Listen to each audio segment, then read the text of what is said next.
এবার 2 April liberation day. কতটা liberation day এবং কি আসলে করতে যাচ্ছেন স্পষ্ট কোনো আভাস না পাওয়া গেলে ইঙ্গিতগুলো কি পাওয়া যাচ্ছে? আমরা দেখেছি যে ডোনাল্ড ট্রাম্প কানাডা, মেক্সিকো সহ বিভিন্ন দেশকে কয়েকবার বেশ বড় ধরনের ট্যারিফ দিয়েছেন, চায়না, মেক্সিকো এবং কানাডাকে। এবং তারপরে যখন সেই দেশগুলো পাল্টা ট্যারিফ আরোপ করেছিল এবং তার প্রভাব আমেরিকার বিভিন্ন পণ্য রপ্তানির উপরে পড়া শুরু করলো, তখন কিন্তু ডোনাল্ড ট্রাম্প ঠিক একদিনের মধ্যেই কোনো কিছু অর্জন না করেই সাথে সাথে কিন্তু সেই ট্যারিফটা বন্ধ করে দিয়েছিলেন 90 দিনের জন্য, 60 দিনের জন্য।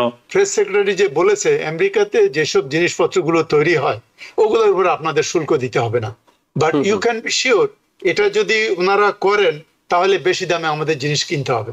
এই ট্যারিফ বাড়ানোর বিষয়টি প্রেসিডেন্ট দায়িত্ব নেওয়ার পর থেকেই হচ্ছে, ক্রমাগত হচ্ছে, কাউকে সময় দেওয়া হচ্ছে, কাউকে সময় দেওয়া হচ্ছে না, শেষ মুহূর্তে গিয়ে আবার সেটি পাল্টে গিয়ে নতুন করে সময় দেওয়া হচ্ছে। তবে এবার 2 এপ্রিল লিবারেশন ডে।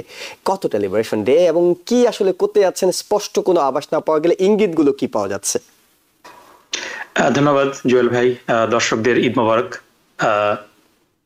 আমরা সত্যি কথা বলতে কি যে ট্রাম্পের যদি আমরা হিস্ট্রি দেখি, প্রেসিডেন্ট ডোনাল্ড ট্রাম্পের, তাহলে পরে আমরা দেখব যে তিনি কিন্তু এই শোম্যানশিপ, একটা মোমেন্টাম এটা তৈরি করতে তিনি পছন্দ করেন। এটা তার স্টাইল কাজের, যে তিনি একটা বিরাট বড় ঘোষণা দিবেন, এই ঘোষণাটা অনেক কিছু হবে।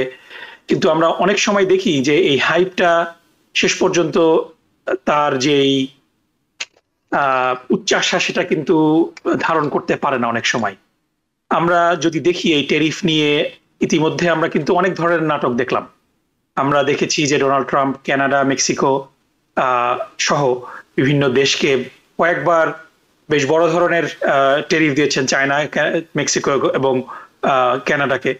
এবং তারপরে যখন সেই দেশগুলো পাল্টা ট্যারিফ আরোপ করেছিল এবং তার প্রভাব আমেরিকার বিভিন্ন পণ্য রপ্তানির উপরে পড়া শুরু করলো, তখন কিন্তু ডোনাল্ড ট্রাম্প ঠিক একদিনের মধ্যেই কোনো কিছু অর্জন না করেই সাথে সাথে কিন্তু সেই ট্যারিফটা বন্ধ করে দিয়েছিলেন 90 দিনের জন্য, 60 দিনের জন্য, এরকম ভাবে। তো সেভাবে আমরা দেখছি যে যেদিন তিনি ট্যারিফের ঘোষণা দিচ্ছেন, আপনি ঠিকই বলেছেন প্রথমে যে আমরা যেই ক্যাপিটাল মার্কেটের যে সূচকগুলো S&P 500 থেকে শুরু করে ডাও, একেবারে খুবই একটা অস্থির অবস্থা। যে তিনি যেদিনই ঘোষণাগুলো দিচ্ছেন তখনই আমরা দেখছি যে মার্কেট সবগুলো ইন্ডেক্সই অলমোস্ট 4-5% মতো দরপতন হয়ে গিয়েছে একই দিনের মধ্যে। তারপরে 2-1 দিনের মধ্যে যখন আবার এই ট্যারিফগুলা প্রত্যাহার করে নেওয়া হলো, তখন আবার এটা কিন্তু বেড়ে গিয়েছে। ইন্টারেস্টিংলি আমরা কিন্তু আজকে যদি দেখি, আমরা গতকালকে অর্থাৎ মানডেতে মার্কেট কিন্তু অলমোস্ট সবগুলা মার্কেটই, ডাও জোন্স বলেন, S&P 500 বলেন, আপনি নাসড্যাক বলেন, সবগুলাই কিন্তু অলমোস্ট নেগেটিভ ছিল। সবগুলাতেই 1 থেকে 0.5% মতো পতন হয়েছিল। কিন্তু আজকে আমরা দেখলাম যে একেবারে, যদিও খুব বেশি উঁচুর দিকে না, কিন্তু আমরা দেখেছি যে ওয়াল স্ট্রিট জার্নালে যদি আমরা যাই, আমরা দেখব যে মার্কেট কিন্তু ডাও জোন্স সামান্য একটু পতন হয়েছে 0.03%, কিন্তু S&P 500 0.38% বেড়েছে, নাসড্যাক 0.87%, এটা কিন্তু অনেক বেড়েছে। সো মার্কেট কিন্তু মোস্ট প্রবাবলি ট্রাম্পের এই ব্লাফ হিসাবেই নিচ্ছে সম্ভবত। তারা কিন্তু এটাকে মনে হচ্ছে না যে যতটা গুরুত্ব দেওয়া উচিত মার্কেটের, যে কোনো ট্যারিফের প্রভাব মার্কেটে যেভাবে পড়া উচিত আমি আজকে দেখলাম না। এখন এটা কি এই কারণে যে অলরেডি মার্কেট অনেকটা ডাউন এবং যেই প্রভাবটা হবে এটা অলরেডি মার্কেটে এটা প্রভাব পড়ে গিয়েছে গত 3 সপ্তাহ 1 মাসের মধ্যে, এটা নাকি না এটা অলমোস্ট আপনার সেই রাখালের যে বাঘ আসার ইয়ের মতো, সিগন্যালের মতো বারবার যেই ক্রাইং উলফ, এই ঘটনাটা এটা কালকে বোঝা যাবে। তবে যেটা আমি দেখছি যে আপনি যেটা বলেছেন ঠিকই, যে আজকেও প্রেস সেক্রেটারি কিন্তু কোনো ডিটেল কিছু দিতে পারেনি, কোনো ধরনের এটা নিয়ে কাজ হয়নি। বাট মোটা দাগে যে কথাটা হচ্ছে যে ডার্টি 15 বলে একটা কথা আসছে, যে সমস্ত দেশের সাথে আমেরিকার বাণিজ্য ঘাটতি আছে তাদের উপরে 15% কর আরোপ করা, ট্যারিফ আরোপ করার একটা কথা হচ্ছে। এবং মূলত তাদের যেই দাবি, সেই দাবি হলো যে এই টেরিফটা $3.3 ট্রিলিয়ন এই টেরিফের মাধ্যমে মানে প্রোডাক্ট যেটা আমদানি হয় তার উপরে যদি 10 থেকে 15% টেরিফ আরোপ করা হয়, তাহলে পরে আমেরিকাতে অলমোস্ট $380 বিলিয়ন একটা ট্যাক্স গভর্নমেন্ট পাবে। সো এটার মাধ্যমে আমেরিকার অনেক উন্নতি হবে। সো এটা খুবই শ্যালো একটা চিন্তা আমরা যদি দেখি। কারণটা যদি আমরা বলি যে মানে এটা হলো একপাক্ষিক এবং এক দৃষ্টি মানে ওয়ান ডাইমেনশনাল একটা চিন্তা ভাবনা। আমরা আমেরিকা যদি 10 থেকে 15% টেরিফ 15টা দেশের পণ্যের উপরে দেয়, সেই 15টা দেশ আমেরিকার পণ্যের উপরে কোনো টেরিফ দিবে না, এটা আশা করা কিন্তু একেবারেই অবিবেচক এবং একেবারেই নাইভ একটা বিবেচনার মতো হবে। সুতরাং সেই দেশগুলো, কানাডা কিন্তু অলরেডি রেসিপ্রোকাল টেরিফের কথা ঘোষণা দিয়েছিল, আবার এটা থেকে রিট্রাক্ট করেছে। তো কানাডা যদি 15% টেরিফ দেয় আমেরিকান পণ্যের উপরে, তখন যেই $350 বিলিয়ন সাশ্রয়ের কথা আমেরিকা বলছে তার থেকে অনেক বেশি ক্ষতি হয়ে যাবে। তারপরে তার উপরে আমরা যদি দেখি যে আমেরিকার এবং রিপাবলিকান অধ্যুষিত এলাকাগুলা, যেটা আমেরিকার হার্টল্যান্ড আমরা বলি, আইওয়া, নেব্রাস্কা, তারপরে সাউথ ডেকোটা, তারপরে আপনার মিজোরি, এই অংশগুলা যেটা এগ্রিকালচারাল পণ্য, সেই এগ্রিকালচারাল পণ্যগুলা যদি টেরিফের শিকার হয় ইউরোপ কিংবা অন্যান্য দেশে, আমরা ইতিমধ্যেই দেখেছি যে টেরিফ আরোপ না করলেও এগ্রিকালচার পণ্য, স্পেশালি ইউরোপিয়ান ইউনিয়ন কিন্তু টার্গেট করছে রিপাবলিকান স্টেটগুলাকে। যার কারণে আমরা দেখেছি যে এখনো পর্যন্ত ডিমের দাম আমেরিকার মার্কেটগুলোতে অনেক বেশি।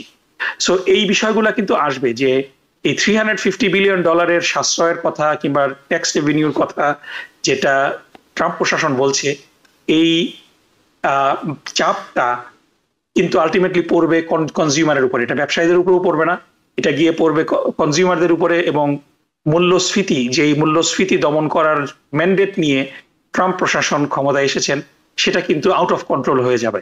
সো এই বিষয়টা রয়েছে। এবং যেই উদ্দেশ্য নিয়ে এই টেরিফটা ঘোষণা করা হচ্ছে যে আমেরিকাতে জব ফিরিয়ে নিয়ে আসা, সেটা যেই জবগুলো আমেরিকা ছেড়ে গিয়েছে এটা সহসাই আমেরিকাতে ফিরে আসবে না, শুধু টেরিফ কমালেই যে আসবে এটা অটোমেটিক না। সো এই বিষয়গুলো নিয়ে আরো অনেক কথাবার্তা, আরো অনেক গবেষণা হওয়া দরকার ছিল। কিন্তু কোনো ইকোনমিস্ট, মানে একেবারে আমরা যদি বাইপার্টিজান ইকোনমিস্টদের কথা বলি, তারা সবাই মনে করেন একেবারে মোটা দাগে যে এই ট্রেড ওয়ার সাস্টেনেবল না। যদি ট্রাম্প আগামীকাল কোনো ঘোষণাও দেন, রেসিপ্রোকাল টেরিফ যদি ওই দেশগুলা আমেরিকার উপরে ঘোষণা করে, তাহলে পরে ট্রাম্প কিছুদিনের মধ্যে আবার সেই এর আগে তিনি যেটা করেছিলেন যে তিনি এগুলা হয়তো একটা সময়ের জন্য স্থগিত করবেন। আমার মনে হয় যে সেটা হওয়ার সম্ভাবনাই বেশি। এবং এই কারণেই আমরা আজকে দেখলাম যে মার্কেট খুব বেশি, স্টক মার্কেট খুব বেশি সেভাবে রিয়্যাক্ট করেনি। মোটামুটি মার্কেট আজকে স্টেবল ছিল। সো আগামীকালকে দেখা যাবে কি হয়। যদি কোনো ঘোষণাও আসে, আমি মনে করি না যে সেই ঘোষণাটা পার্মানেন্ট কোনো ঘোষণা হবে। তিনি খুব শীঘ্রই সেই ঘোষণা থেকে ফেরত আসতে বাধ্য হবেন। জি, প্রফেসর ডক্টর মহসিনী পাটোয়ারী, যেটি বলছিলেন ডক্টর নাকিবুর রহমান, যদি এই ঘোষণা আসে, তার শেষ বাক্যটি দিয়ে শুরু করতে চাই। তখন যেহেতু এখন শোনা যাচ্ছে তিনি ছোট বড় নির্বিশেষে সব দেশের উপরে এটি আরোপ করার একটা আশঙ্কা আছে। ছোট দেশগুলো টিকে থাকার ক্ষেত্রে, বড় দেশ আপনি চীনের বিরুদ্ধে ট্যারিফ ঘোষণা করবেন, চীন আপনাকে পাল্টার একটা ট্যারিফ ঘোষণা করবে। কানাডা এর মধ্যে রেসিপ্রোকাল ট্যারিফের হুমকি দিয়ে আসছিল, কিছুটা নমনীয় হয়েছে। কিন্তু ছোট দেশগুলো, তাদের কি হতে যাচ্ছে, কিংবা এটি পুরো বিশ্ব ব্যবস্থাপনাকেই তো এক ধরনের অস্থিরতা তৈরি করে ফেলবে? জি, এটা প্রফেসর রহমান যেটা বললেন বা আপনার যেটা যে শুরু করলেন, যে হ্যাঁ, এটা এখনো কমপ্লিটলি আনপ্রেডিক্টেবল। উনি কয়টা দেশের উপর করবে, 150টা দেশের সাথে আমাদের ট্রেড রিলেশনশিপ আছে। এবং তার মধ্যে তুমি তো বলছেন যে ইউনিভার্সাল শুল্ক আরোপ করবেন। যদি করে, ছোট দেশের মতো like Nepal, like Bangladesh and others, যারা আমাদের এক্সপোর্ট ওরিয়েন্টেড, যে আমাদের যেই গার্মেন্ট, যে শার্টের দাম $10 দিয়ে আমরা বিক্রি করি, এর মধ্যে যদি 20% বা 10% দিয়ে ট্যারিফ করে, 20% করলে এই শার্টের দাম পড়বে $12। সেই $12 যদি এটার দাম আমেরিকাতে এসে পড়ে, তাহলে কনজিউমারদের যে পরিমাণ, যে ডিমান্ড থাকতো, সেই ডিমান্ডটা আমাদের না থেকে ওই কম্পারিজনে যদি অন্য শার্ট কম পাওয়া যায়, সেটাই হবে। এতে করে আমাদের এক্সপোর্টের পরিমাণটা কমে যাবে। এক্সপোর্টের পরিমাণ কমলে আমাদের লোকাল ইকোনমিতে, ওই দেশের লোকাল ইকোনমিতে জব লস করবে। এবং ওদের ট্যাক্স রেভিনিউ কমে যাবে। এটার জন্য একটা ডিভাস্টেটিং এফেক্ট হতে পারে ওয়ার্ল্ড ওয়াইড।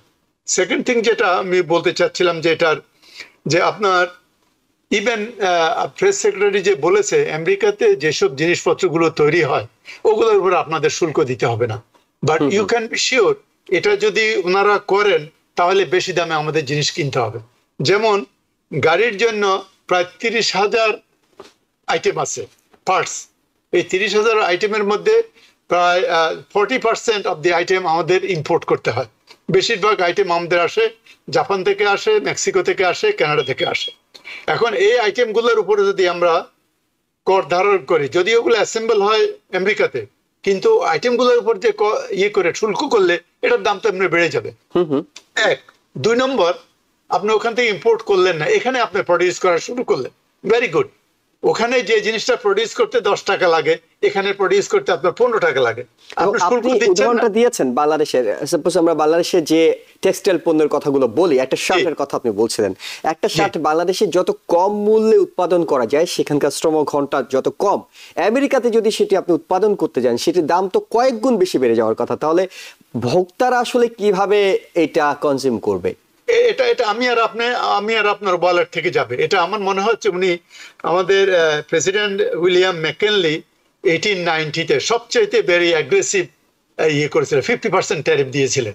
আর আমাদের প্রেসিডেন্ট ট্রাম্প মনে হয় সেকেন্ড লার্জেস্ট ট্যারিফের কথা চিন্তা ভাবনা করছে। হ্যাঁ, পিটার নেভারোর মতে, ওনার অ্যাডভাইজার, $800 বিলিয়ন আমরা পাবো, রাইট? কিন্তু $800 বিলিয়ন ওই যে প্রফেসর রহমান বললেন একেবারে, ওই $800 বিলিয়ন আমার আর আপনার পকেট থেকে ইভেনচুয়ালি যাবে। এবং যারা রিচ তার ট্যাক্স কাট দিবে কিছু, কিন্তু যারা রিচ প্রপোর্শনেটলি তারা অনেক বেশি ট্যাক্স কাটবে। এখন আমার থেকে যদি আপনি 1% ট্যাক্স কাট দেন আর বিলিয়নিয়ার কাছ থেকে যদি 1% ট্যাক্স কাট দেন, এটা তো সেম অ্যামাউন্ট হলো না। এটা একটা বিরাট ব্যাপার। তবে আমরা এটা আশা করি যে প্রেসিডেন্ট ট্রাম্প যে আগের মতো যেরকম আনপ্রেডিক্টেবল কথা বলে কথা ঠিক রাখে না, এটা যা শুনি মার্কেটটাকে ইয়ে করে দেখছে আর কি। যেহেতু ওনার ইলেকশনের একটা প্রমিস ছিল, সেই প্রমিসটা উনি দেখাতে চাচ্ছেন যে আমি যা বলেছি ওটা আমি ঠিক করেছি। এটা করে হয়তো শেষ পর্যন্ত এটার জন্য একটা কম্প্রোমাইজ করবে, কারণ তার দলের লোকেরা, রিপাবলিকান দলের লোকেরা ওটা ভেরি কেয়ারফুল। কারণ দেখেন কত 500 days or less than that আপনার ইলেকশন আসতেছে, mid term election. Mid term ইলেকশনে এটার এফেক্ট হবে। ডিমের দাম দেওয়া তো সমস্যা হইতেছে, তারপরে জিনিসপত্রের দাম যদি বাড়ে, আমরা গোট মার্কেটে দেখলাম দাম তো কমে নাই, $13 $14 পাউন্ড, রাইট?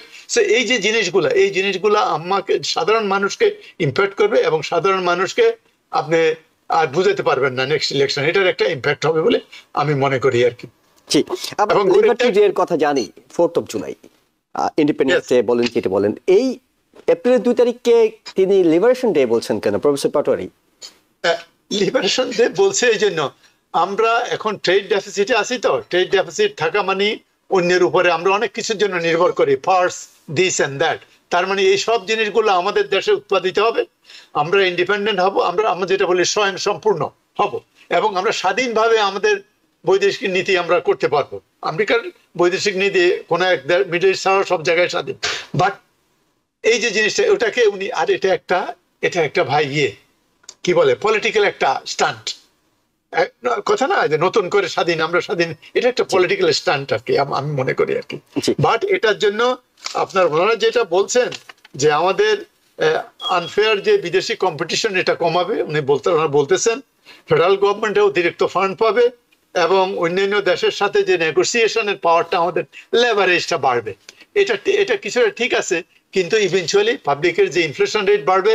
আপনি মুডের যে এটা দেখছেন ইকোনমিস্টের, সে বলছে যদি এটা এবং ওটা রিভার্সেবল যদি শুল্ক আরোপ করা শুরু হয়, তাহলে 7% পর্যন্ত আনএমপ্লয়মেন্ট হতে পারে, এবং ইনফ্লেশনও বাড়তে পারে। এতে করে ইকোনমিতে অনেক প্রেশার আসবে। এই জিনিসটা আমার মনে হয় উনি শেষ পর্যন্ত বিবেচনা করবেন, কারণ মিড টার্ম ইলেকশনের কথা বিবেচনা করে আর কি। কারণ না হলে, আর এখন 2টা ইলেকশন কিন্তু হচ্ছে, ওটারও কিছু রিফ্লেকশন হবে।